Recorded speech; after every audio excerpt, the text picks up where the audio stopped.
ಇವತ್ತು ಸ್ವಕ್ಷೇತ್ರದಲ್ಲಿ ಪ್ರತ್ಯಕ್ಷವಾಗಲಿದ್ದಾರೆ ಚಿಂಚೋಳಿ ಶಾಸಕ. ಕಳೆದ 15 ದಿನಗಳಿಂದ ಮುಂಬೈನಲ್ಲೇ ಬೀಡುಬಿಟ್ಟಿದ್ರು ಉಮೇಶ್ ಜಾಧವ್. ಕಲಬುರಗಿಯ ಬೇಡಸೂರಿನಲ್ಲಿ ಇವತ್ತು ಅವರ ತಂದೆಯ ಪುಣ್ಯತಿಥಿ ಕಾರ್ಯ ಇರುವಂತಹ ಹಿನ್ನೆಲೆಯಲ್ಲಿ ಇವತ್ತು ಸ್ವಕ್ಷೇತ್ರಕ್ಕೆ ಆಗಮಿಸಲಿದ್ದಾರೆ ಉಮೇಶ್ ಜಾಧವ್ ಅನ್ನುವಂತ ಮಾಹಿತಿ ಸಿಗ್ತಾ ಇದೆ. ಬಿಜೆಪಿ ಸೇರುವ ಬಗ್ಗೆ ಅಭಿಮಾನಿಗಳು ಹಾಗೂ ಬೆಂಬಲಿಗರ ಜೊತೆ ಚರ್ಚೆ ನಡೆಸುವಂತ ಸಾಧ್ಯತೆ ಇದೆ. ಕಳೆದ 15 ದಿನಗಳಿಂದ ಸ್ವಕ್ಷೇತ್ರಕ್ಕೆ ಬಾರದೆ ಮುಂಬೈನಲ್ಲೇ ಬೀಡುಬಿಟ್ಟಿದ್ರು ಚಿಂಚೋಳಿ ಶಾಸಕ ಉಮೇಶ್ ಜಾಧವ್. ಇವತ್ತು ಸ್ವಕ್ಷೇತ್ರಕ್ಕೆ ವಾಪಸ್ ಆಗಲಿರೋದು ಸಾಕಷ್ಟು ಕುತೂಹಲಕ್ಕೆ ಕಾರಣವಾಗಿದೆ.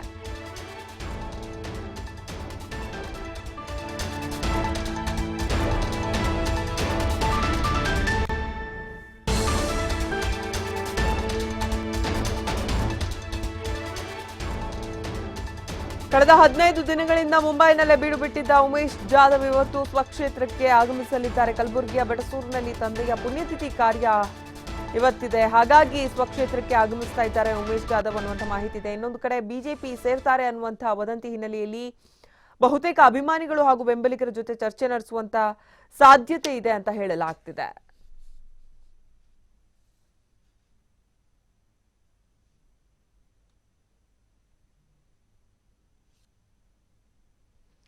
ಇನ್ನು ಈ ಬಗ್ಗೆ ಮತ್ತಷ್ಟು ಮಾಹಿತಿ ನೀಡ್ತಾರೆ ನಮ್ಮ ಪ್ರತಿನಿಧಿ ಗೋಪಾಲ್ ಕುಲಕರ್ಣಿ. ಗೋಪಾಲ್, ಉಮೇಶ್ ಜಾಧವ್ ಅವರು ಎಷ್ಟು ಹೊತ್ತಿಗೆ ಕ್ಷೇತ್ರಕ್ಕೆ ಬರ್ತಾ ಇದ್ದಾರೆ, ಯಾವ ವಿಚಾರಗಳಿಂದ ಅವರ ಆಗಮನ ಕುತೂಹಲಕ್ಕೆ ಕಾರಣವಾಗಿದೆ, ಏನ್ ಡಿಸೈಡ್ ಮಾಡಿದ್ದಾರೆ ಅವರು?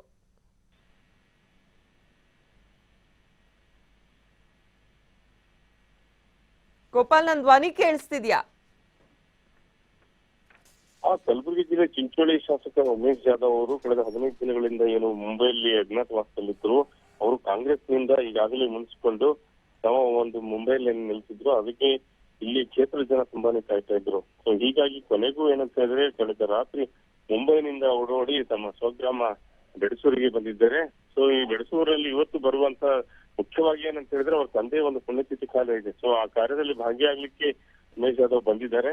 ಇದರ ಜೊತೆಗೆ ಏನಂತ ಹೇಳಿದ್ರೆ ಪುಣ್ಯತಿಥಿಯ ನಂತರ ಮಧ್ಯಾಹ್ನದಷ್ಟೊತ್ತಿಗೆ ಅವರು ತಮ್ಮ ಕಾರ್ಯಕರ್ತರು, ಬೆಂಬಲಿಗರು ಮತ್ತು ಆಪ್ತರೊಂದಿಗೆ ಚರ್ಚೆಯನ್ನ ಮಾಡ್ಲಿಕ್ಕಿದ್ದಾರೆ. ಸೊ ಹೀಗಾಗಿ ಉಮೇಶ್ ಜಾಧವ್ ಅವರ ನಡೆ ಒಂದು ಕುತೂಹಲ ಮೂಡಿಸಿದೆ.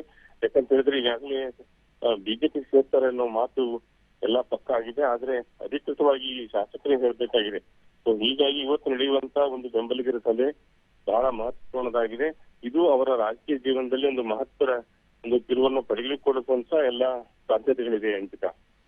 ಅವರ ನಿರ್ಧಾರದ ಬಗ್ಗೆ ಏನಾದ್ರೂ ಸುಳಿವು ಸಿಕ್ಕಿದ್ಯಾ, ಹೇಗೆ? ಈಗಾಗಲೇ ಬಹುತೇಕವಾಗಿ ಕೇಳಿ ಬರ್ತಕ್ಕಂತ ಮಾತು ಏನಂತಂದ್ರೆ ಅವರು ಕಾಂಗ್ರೆಸ್ನಿಂದ ಒಂದು ಕಾಲನ್ನ ಹೊರಗಿಟ್ಟಿದ್ದಾರೆ. ಜೊತೆಗೆ ಏನಂತಂದ್ರೆ ಬಿಜೆಪಿ ಜೊತೆಗೆ ಈವನ್ ಮುಂಬೈಲಿ ಇದ್ದಾಗಲೂ ಕೂಡ ಬಿಜೆಪಿಯ ಕೆಲವು ಮುಖಂಡರೊಂದಿಗೆ ಭೇಟಿಯಾಗಿದ್ದಾರೆ.